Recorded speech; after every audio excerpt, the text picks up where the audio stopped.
रोहित शर्मा परत एकदा मुंबई इंडियन्सचा कॅप्टन होणार. खरंच असं होऊ शकतं का? खरं तर मुंबई इंडियन्सने हार्दिक पांड्याला कॅप्टन केलं आणि मुंबई इंडियन्सचे घोडे लागले. 3 सीझन हार्दिक पांड्याने मुंबई इंडियन्सची कॅप्टन्सी केली, 3 सीझन. पण तिन्ही सीझन मुंबई इंडियन्सची पूर्णपणे वाट लागली. एकदम म्हणजे ना ते प्ले ऑफमध्ये जाऊ शकले, ना त्यांचा परफॉर्मन्स होऊ शकला. टीमचा परफॉर्मन्स खराब झाला. इव्हन हार्दिक पांड्याचा स्वतःचा सुद्धा परफॉर्मन्स चांगला नव्हता.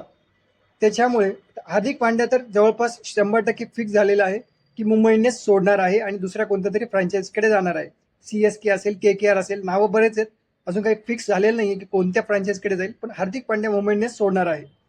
तर हार्दिक पांड्याने जर मुंबई इंडियन्स सोडली तर मुंबई इंडियन्सचं कॅप्टन्सी कोणाकडे जाईल? तर चर्चा चालू आहे की रोहित शर्माकडे ती परत एकदा जाऊ शकते. पण खरंच ते होऊ शकतं का? खरं तर मुंबई इंडियन्सकडे जर बघितलं तर 3 ऑप्शन सध्या दिसत आहेत. ते म्हणजे रोहित शर्मा, सूर्यकुमार यादव आणि तिलक वर्मा. आता रोहित शर्माकडे ती खरंच जाऊ शकते का? तसं जर बघितलं तर 2028 मध्ये सांगितलं जातं की मेगा ऑप्शन होईल. आता 2028 मध्ये मेगा ऑप्शन होईल म्हणजे त्याच्या आधी त्यांच्याकडे एक सीझन आहे 2027चा. जर ते टेम्पररी कॅप्टन करण्याला बघत असतील, टेम्पररी म्हणजे फ्युचरचा विचार करत नसतील, तर मग रोहित शर्माचा कदाचित विचार होऊ शकतो, रोहित शर्माकडे ते जाऊ शकतं.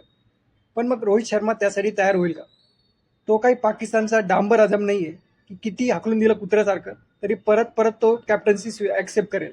रोहित शर्माचा चान्सेस वाटत नाहीये की जरी मुंबई इंडियन्सने दिलं टेम्पररी एका सीझनसाठी, तरी रोहित शर्मा कॅप्टन्सी स्वतःहून घेईल.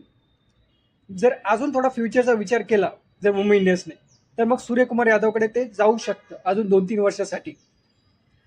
कारण 2028ला मेगा ऑप्शन आहे. मेगा ऑप्शन म्हणजे काय, जवळपास बऱ्याच उलथापालथ होऊन जातात टीममध्ये. बरेच नवीन प्लेअर होऊ शकतात, ते नवीन कॅप्टन सुद्धा घेऊ शकतात वगैरे वगैरे. समजा पण समजा त्यांनी 2-3 वर्षाचा विचार करून जर सूर्यकुमार यादवला द्यायचं ठरवलं तर सूर्यकुमार यादव त्यांच्याकडे ऑप्शन आहे.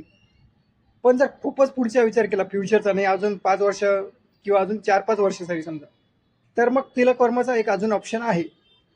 तर म्हणजे रोहित शर्मा, सूर्यकुमार यादव आणि तिलक वर्मा हे 3 ऑप्शन सध्या तरी दिसत आहेत.